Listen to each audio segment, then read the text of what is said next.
Hello, welcome back everyone. This is Etho, and we're finally getting around to making another episode here.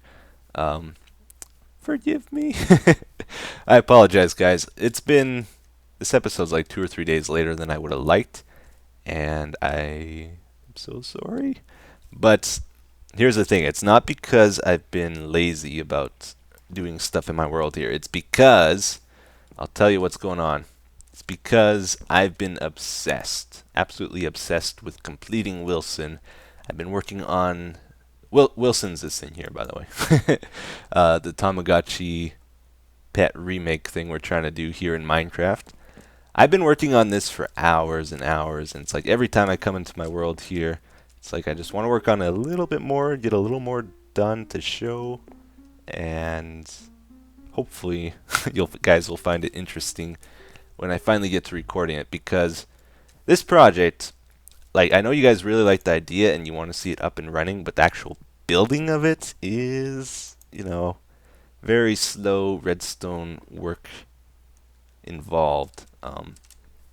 Actually, you know what I'm going to do? While I talk here, I'm going to start it up so we can watch what it does. Uh, I've been working at it, adding lots. I got lots of different complicated components added to it since last time I showed it. And one of those, the one we're about to start up here, is Wilson's heart.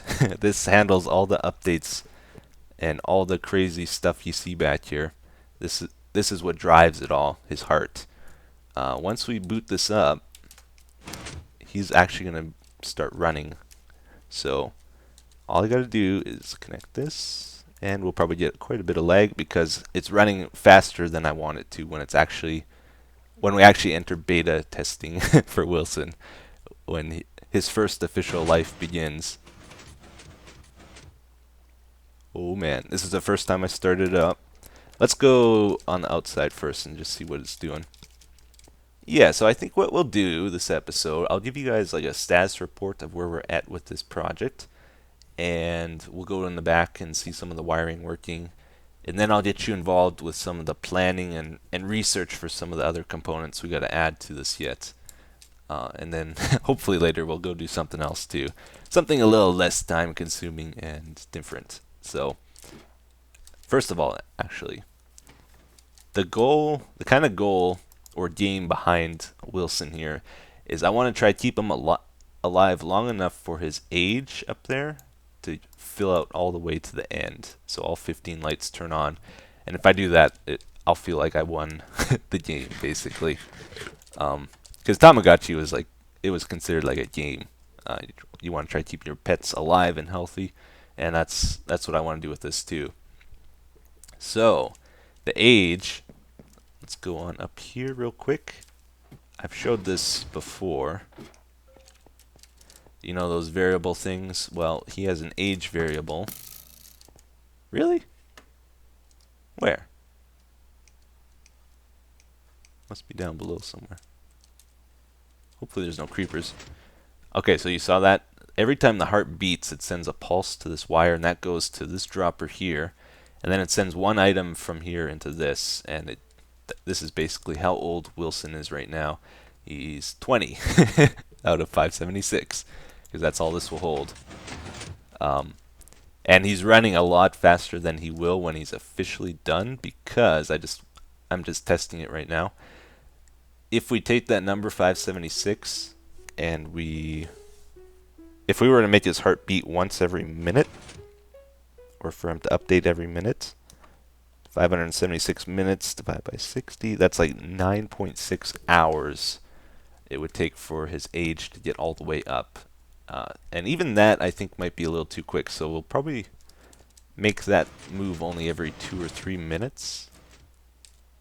So he'll live about 20-30 hours or so, if we can keep him alive that long. So this, as more and more items get added, I gotta watch my parkouring here. As more and more items get added to here, they'll go out further and further. Or this further and further, these lights will turn on. Alright? That's how the age is being handled. At the moment, health is working pretty much entirely. Health this top left one, this is what determines whether or not he dies. If this goes all the way down to 0, he will die, and his heart will actually stop beating. So then we'll see at what age he was when he died and all that. The health takes into account his weight, his happiness, and his hunger. If all three of those are good, his health will increase. If they're bad, they'll go down. If they're average, it'll just kind of stay the same. So this is the main thing we got to watch. Make sure it doesn't go down, and it changes very slowly too. Happiness, I have not really set up to work yet. Oh, yeah, actually, I think the hunger has gone down quite a bit since we started it up. Haven't really. Oh, there it goes. He's starving to death. No. So if he was at this state right now, he would be losing lots of health every update. In fact, I kind of thought it would have gone down by now. Let's go check that out. Alright, I think I figured out why the health wasn't going down. It's because I overfilled this. There's only supposed to be 200 items in. Let's empty this quick. Okay, so that should be full health right there. And every update should happen any second here. Oh, we can probably see the wires do crazy things if we look. So this is empty. Alright. Oh, why is that pulsing? Dang it. I got a lot of bug fixing and stuff, so we lost 4 health that update. Let's see if it does it again. This is not supposed to be doing that. That piston there. Come on. Come on. What? I wonder where it's getting power from. Is it from above?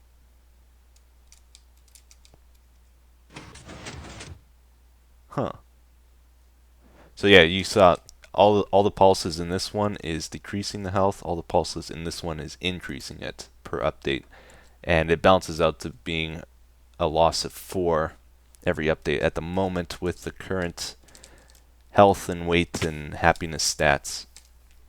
So if we left him like this, eventually he would die. We have to do something to improve his stat points. So we can feed him, and that will help him out a lot.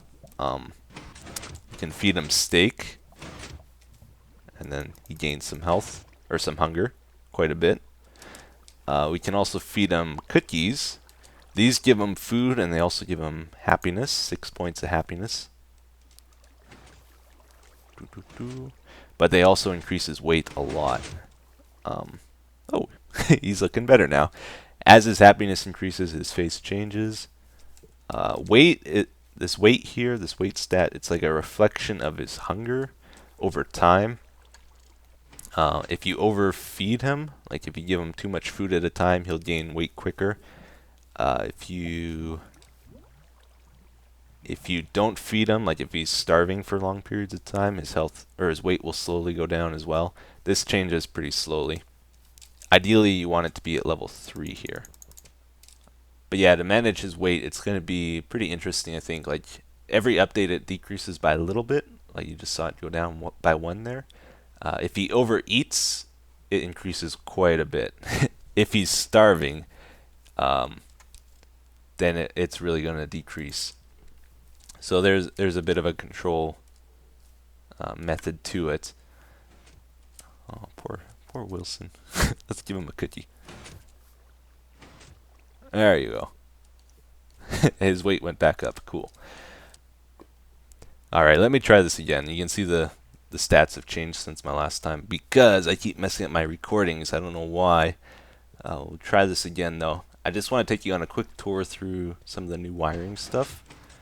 I'm not going to explain it in too much detail, but just try to go through it real quick.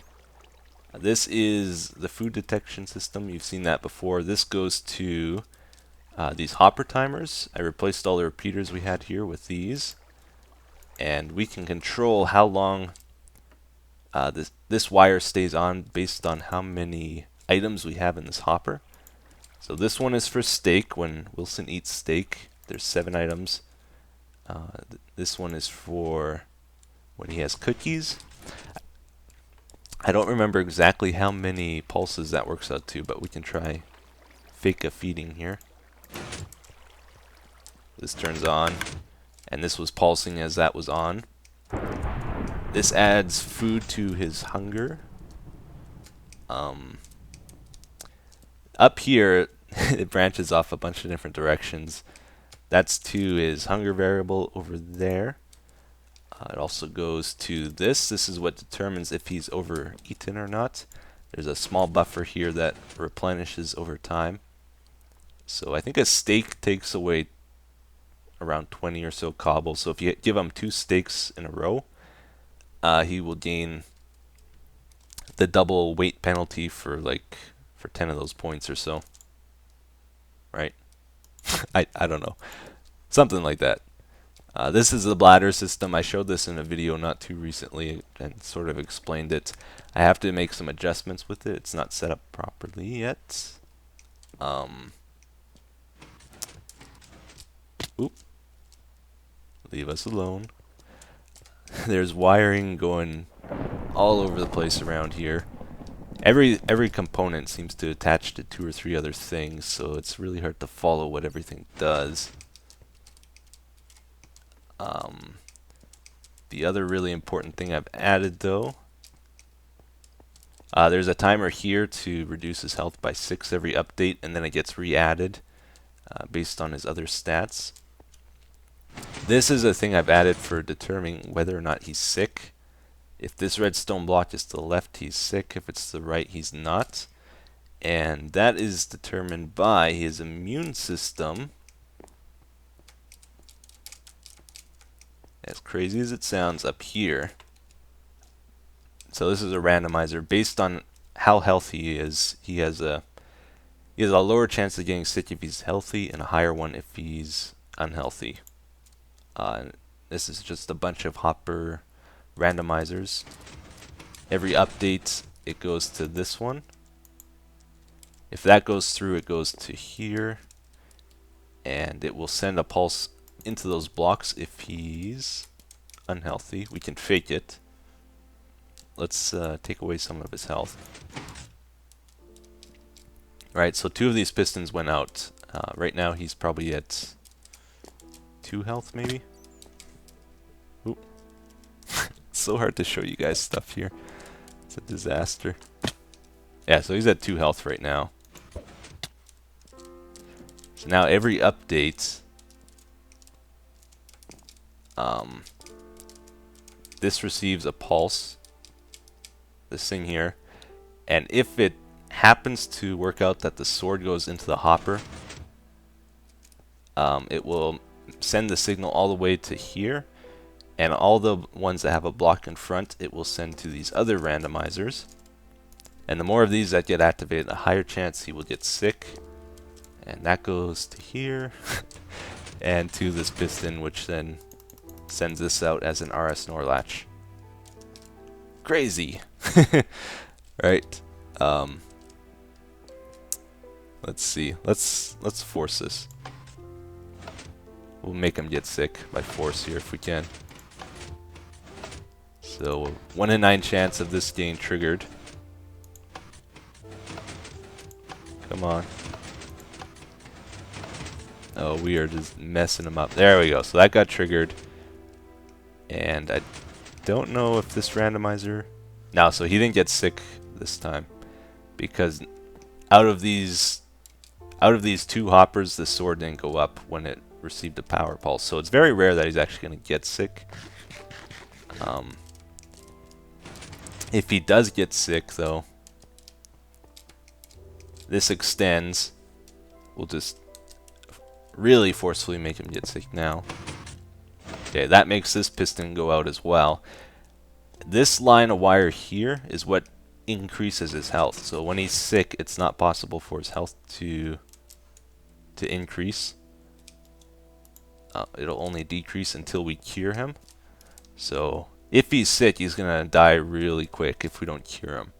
And the way we cure him is with a golden apple, which will, you can see, if this wire is powered, it will make the piston extend, and that will go back to this place here. So if we follow this wire, it will connect to our food detection system all the way over here at the start. Lots to this, guys. Absolutely crazy amount of work. This thing here, so this is where that wire connects to. This is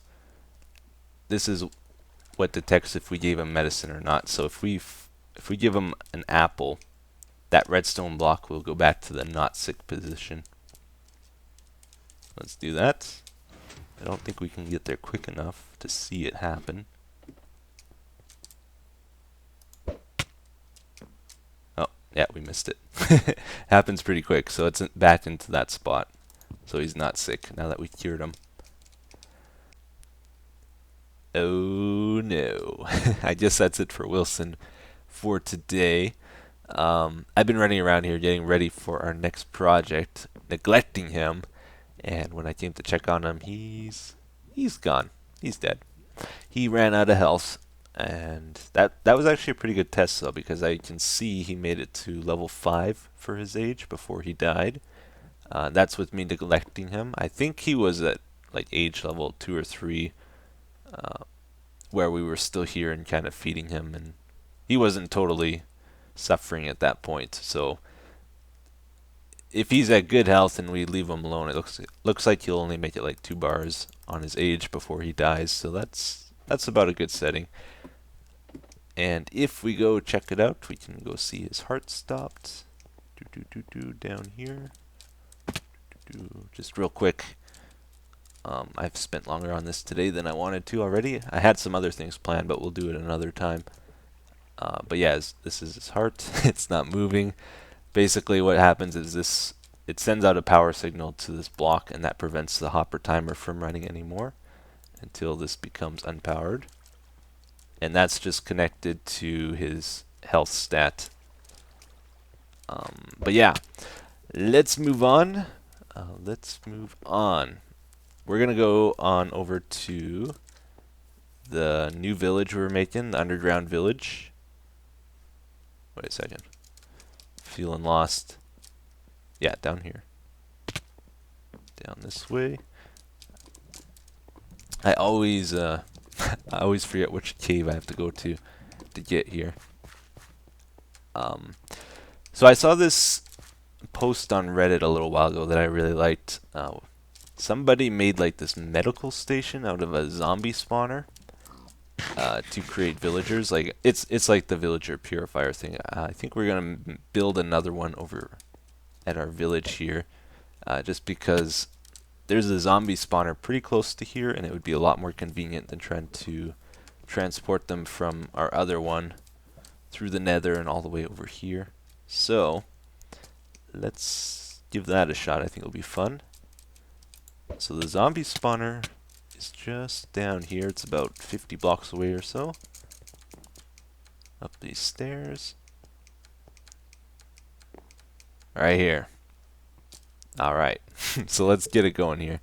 I brought a bunch of sandstone. I should have brought some other stuff, I think. Maybe we can use dirt, I guess. I figure what we'll do is we'll make a layer level with the spawner. Like 7 by 7 at least. Let's go on up there, actually. The idea behind the medical like purifier thing I saw is instead of like spawning the zombies and then dropping them in water and moving them and separating them and getting the villager zombies out from the regular zombies, got the post I saw, you just spawn them into a 1 by 1 by 2 high area and separate them that way right from the spawner here. So I think I'm going to try to build it out of sandstone. I think so they'll spawn within an 8 by 8 area of this zombie spawner. So that would be, this would be pretty close to the limit here. let's do it like this. Each of these slots here is going to be where a zombie can spawn. We got to make sure we make it dark though, so that they'll actually spawn in that spot. And we'll try to keep the rest of the area like over here light, so they're not spawning next to us or anything like that. Let's make maybe 7 spots. This is within range, yeah? Yeah, okay. Yeah, let's do it like that. Okay, so we'll put a wall over here.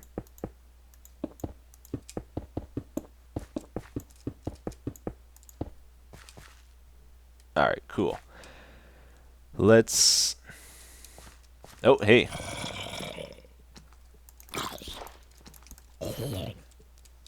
Okay, let's get back up there. I'm going to make a staircase here just so... I have a feeling I'm going to fall a lot of times. Expand this out a little bit.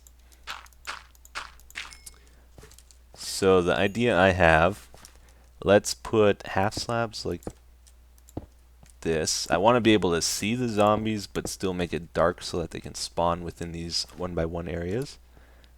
So we need to block out all the lights we can. If we did that, and then we had a cover over top, it would be dark enough within that area here for them to spawn, I think. Even though it looks like light can pass through from here to here, it can't. Like, even if a torch is right next to this, I think that's still a dark spot. We'll leave that and see if any zombies spawn there. What I want to do is put lamps underneath each of these spots.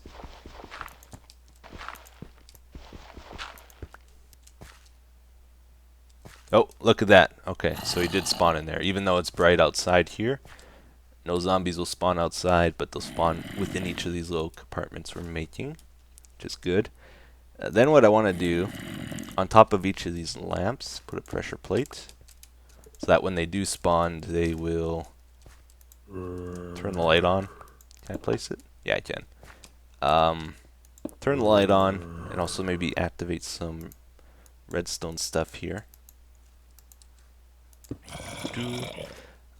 What I would like, when they spawn, if we could move this half slab up so that we could see their face, because even if this is missing, they won't be able to get out. But we need it there before they spawn to keep it dark. So, pistons will go up above then. Something like that. Okay, I think we're going to go with this setup here. What I want to do is hook up these pressure plates to these pistons now if we can. So let's see, how do we do this? We will put that there.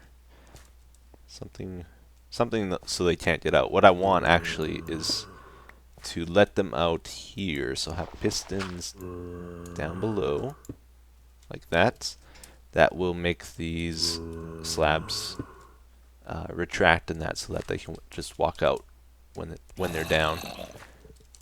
We will hollow out the back here a little bit just to try this. Okay, so where is that glowstone? It's right there. Let's... Oh, I did bring some. Good. We're going to put some of that down. Redstone. So if that's pressed down, this will turn on. Make that go there. Up to a torch. And hopefully this won't interfere with anything. Let's see, do we need to invert it one more time, or is that good? Let's try that out. So if we do that, and that, oops. And bring it all the way up. Good. Cool. So that made that go down, which will block the light from entering. And if they spawn here, it'll go up and we'll be able to see their face. Alright, so we still have the dark spot. That's good. Oh, we got one that spawned. Sweet. That's working exactly like I want it to.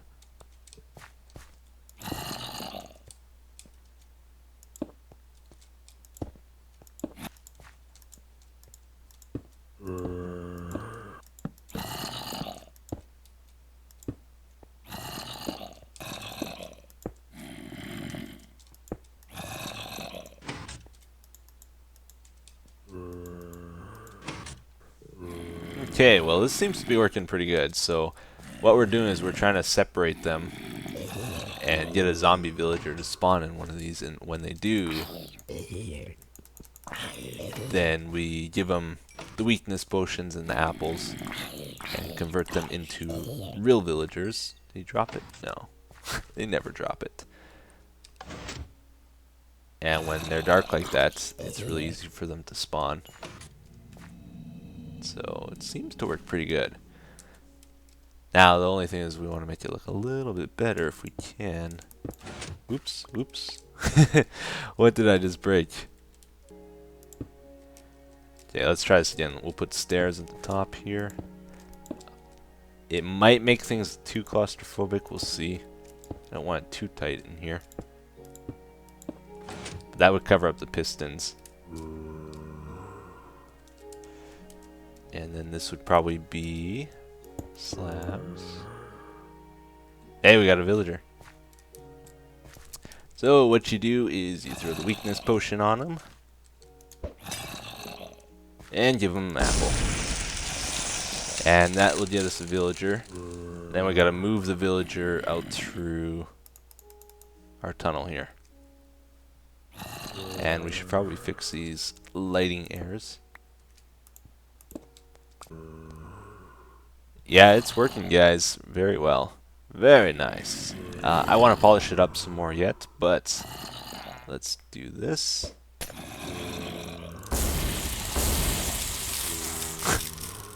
I don't have enough potions. I guess we'll lose that guy. Got a blacksmith here from the one in the middle.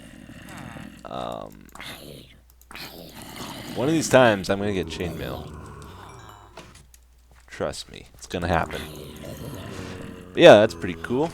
Let's get on with the comment reading for today, and we'll call it an end. Okay, guys, here's the comment for today. Hey, Etho, I have a little suggestion. I don't want to sound mean, but I think you should upload once a day instead of twice a day.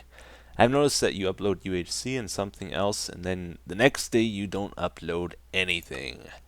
I know a lot of people would like it better if you upload once a day instead. I hope you take this into consideration. So this week I was really bad with that. I would like to have nothing one day and then 2 episodes the next day instead of spacing it out like 1 per day. That's sort of YouTube 101. If you have episodes, spread them out as much as you can so that it's easier for people to watch them that way, basically. And you get more views on your episodes if you do it that way. The problem is, if I don't have all my episodes done in advance, usually I'll record something and upload it the next day. Like this episode I'm working on right now is going to be uploaded overnight for the next day. And just the way it works out, sometimes you don't get an episode done when you would like one to. Sometimes you do collabs with other people and they want to upload it at a certain time and you kind of just go with that. So I try to spread it out, but it's not always that easy. Unless it's like all pre-recorded and done and ready to be uploaded, it's not always going to be perfect. Anyway, I'll try my best. That's it, guys. Thanks for watching. I'll see you next time.